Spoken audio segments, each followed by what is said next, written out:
আসসালামু আলাইকুম। সবাই ভালো আছেন? এই যে দেখেন আমার চুলগুলোর অবস্থাগুলো একটু দেখেন, কত বড় হয়ে গেছে। অনেক দিন যাবত ধরে চুলগুলো কাটতে পারতেছি না। তো কেন কাটতে পারতেছি না?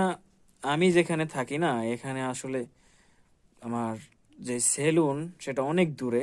যেতে হলে অবশ্যই গাড়ি প্রয়োজন। এখানে তো বাংলাদেশের মতো অটো বা অন্য কোনো গাড়ির সার্ভিস পাওয়া যায় না, যেখানে ধরেন আপনি যেতে পারবেন খুব সহজে। এখানে সৌদিদের তো সবারই পার্সোনাল গাড়ি থাকে, ওরা পার্সোনাল গাড়িতে আসে যায়। তো আমার যদি কোনো কিছু প্রয়োজন হয় আমি সাধারণত সৌদিদের গাড়িতে যাই। তবে আমি যেখানে যাই ওই মার্কেটটাতে আসলে সেলুন নেই।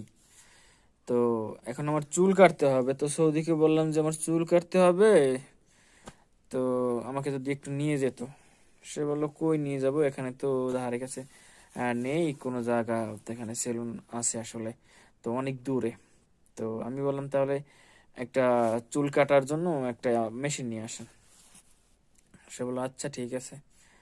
তো আমি টাকা দিয়ে দিলাম, উনি বলছে যে নিয়ে আসবে। দেখি অপেক্ষা করি। চুলগুলো বড় হচ্ছে, আর বড় হওয়ার কারণে না আমার চুলগুলো না চুলকায় আসলে। জানি না কেন, মনে হয় খুশকি হয়েছে কি জানি, ভাল লাগে না রে ভাই।